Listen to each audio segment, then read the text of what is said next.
Hey guys, welcome back to Cooking Vintage, episode 4. We're doing fruity baked chicken. Sounds delicious.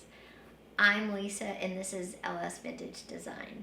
So we had to take a 2-week break from doing Cooking Vintage due to my husband being in the ICU. He is much better. So we are back for episode 4. And our recipe this week comes out of the new Pillsbury Family Cookbook, and it is from the 60s, 70s. The recipe is this picture, fruity baked chicken, right there. Now, you may notice they used whole chicken legs with skin and everything. I could not find that, no matter how hard I looked. So I will, as usual, just share the recipe down below. And of course, if you want to do a chicken with the skin on, a full chicken, by all means, go ahead and do that. I had to get skinless, boneless chicken strips because that's all I could find. That's okay. We can always, still do the recipe just as it's written. We're just going to do it with a different cut of chicken. So what I'm going to do is I'm going to get everything prepared. The ingredient list was posted 2 weeks ago. And I'll be right back so we can start. Okay guys, I've gathered all the ingredients. Oh, one more. Okay, I've gathered all the ingredients. We'll go over them one more time.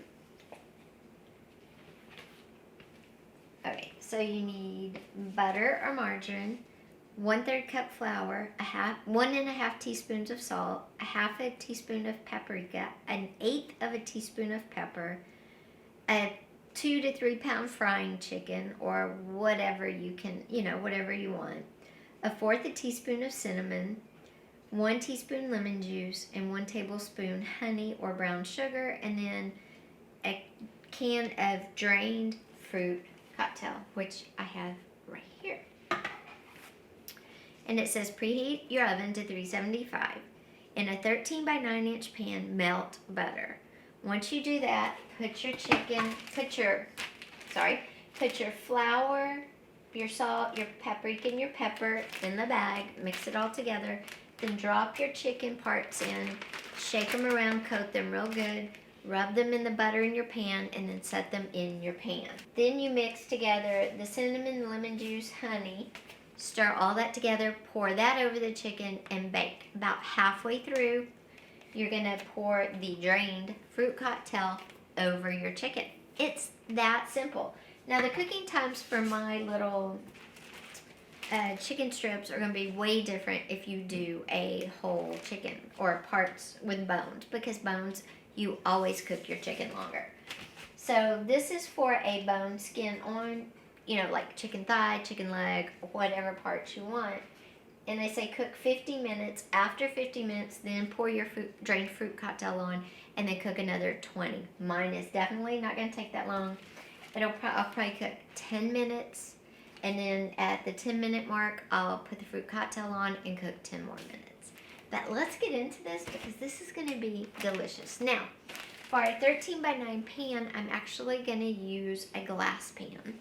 And what I'm going to do is take some butter and melt it in my microwave and pour it in my pan. Normally, they would just melt it on the stove top. 2 tablespoons of butter. I don't think I need that much. I don't think I need that much because my chicken is a lot less. So, I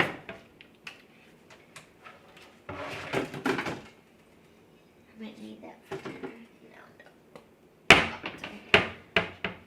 I'm going to take my cutting board and I'm going to cut 1 tablespoon of butter and throw this in my microwave for about 30 seconds. That's melting. When it comes out, I'm going to pour it into my glass dish where I'm going to put my chicken. Okay guys, had changed the battery. Here is our melted butter in our dish. Now what we're going to do is we're going to take our flour, measure it out, and put it in our Ziploc bag. And we're also going to add our paprika. We're going to add our salt, pepper, and paprika in with our flour. So our flour is 1 1/3 cups. Okay. so we're gonna add a cup of flour. And I'm just putting less because I have less chicken. We get a cup of flour.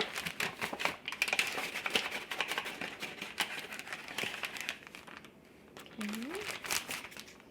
And then it's half a teaspoon of paprika, which is right here.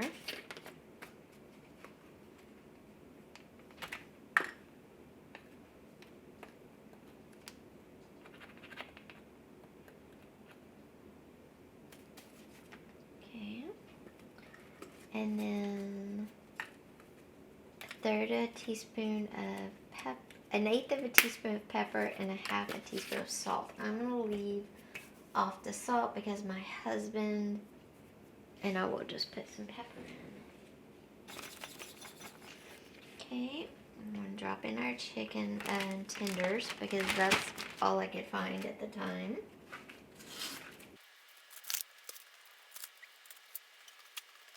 Now I'm just going to shape and spread them apart. Make sure you separate your pieces so they get coated all the way around. And then once you get them all coated, you bring them over. You bring them over to your pan with the butter. You shake them off and then you kind of dip them in the butter and then dip them down, just like that. And kind of rub them around in the butter and then leave them in the pan.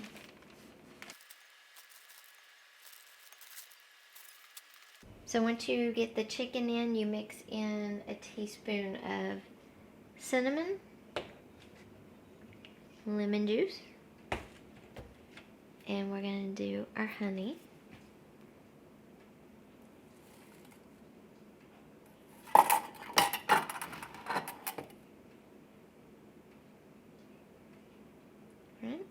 Do our honey. If you do the lemon juice before the honey, the lemon juice will come out the teaspoon better. Kind of stir that together. And it will look like something like that. And then you just pour it over your chicken.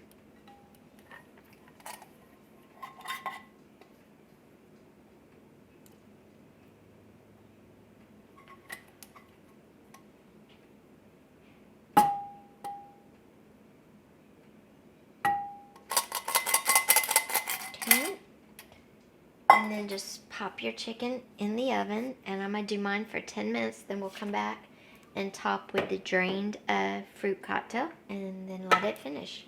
If you're doing a whole chicken with bones, cook whatever time your chicken recommends.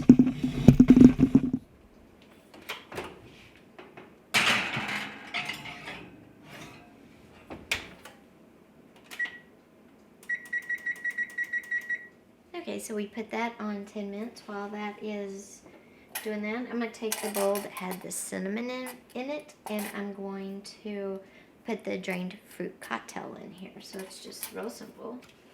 I'm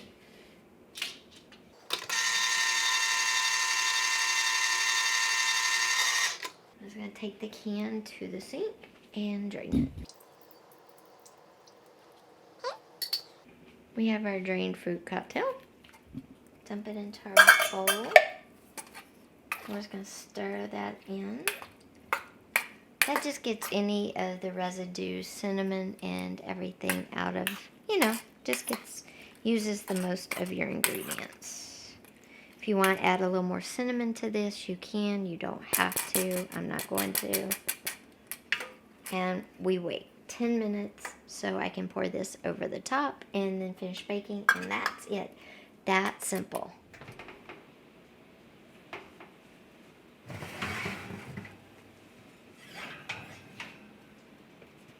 Okay. It's been 10 minutes. I'm going to put these back on for 15 more after I cover them in the fruit cocktail. Let me bring you in a little closer so you can see what I'm doing. all I'm doing is layering the chicken with the drained fruit cocktail, which is pineapple, peaches, grapes, and cherries. And now I'm going to put it back in. You could sprinkle it with some more cinnamon if you wanted. If you wanted to give it that kind of heat sweet, you could sprinkle it with some crushed red peppers. You could sprinkle it with some type of chili powder if you wanted. Just whatever your taste buds are calling for, just to change it up a bit if this is not quite, hitting the right note with you. Alright guys, I will be back in a little bit after that finishes cooking, and we'll see how our fruity baked chicken turned out.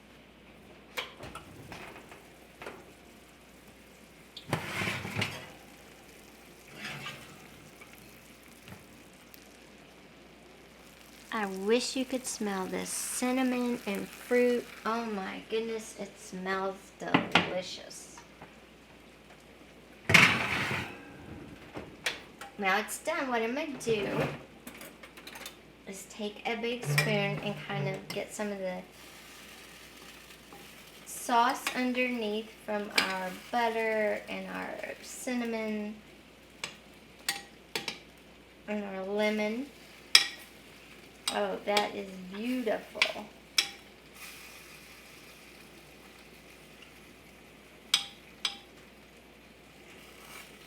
Our chicken is done. It cuts. Let me get a plate and try this. It looks amazing. I got a spoon and I've just kind of stirred it all up so all that good gravy juice on the bottom from our lemon juice, butter, cinnamon spreads all over our chicken evenly. It's done. Our chicken cuts beautifully.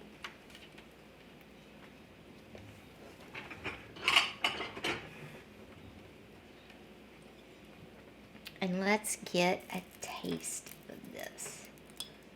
I gotta get some of this grapefruit. I wish you could smell this. I mean, it seriously smells cinnamon, and it just smells so warm and delicious.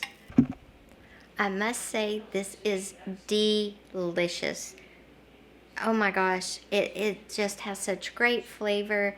And if you have the chicken with skin and a bone, you're going to get even more flavor because that bone just makes things so much better. Again, I couldn't find it.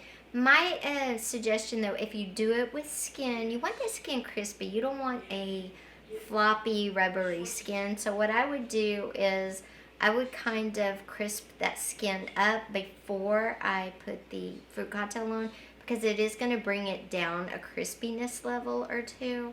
And you want to make sure. Now, this is delicious without skin, so that's also an option if you don't have anything, if you don't have the, main ingredient exactly in your area when you go to make this, like chicken with bone and skin, do what you do. Or if you don't want to do it that way, but you still want to try this, do your boneless chicken breast or your boneless thighs, legs, whatever you want to do. If you haven't yet, be sure and subscribe to my channel. Also, be sure and give this a thumbs up. Next week, we're going to be baking vintage, so stay tuned for that. Also, I started a new series on Mondays, What You Don't Know Vintage/Antique. So be sure and check out that video, which I probably linked at the beginning of this video. I will see you soon. Take care. Bye.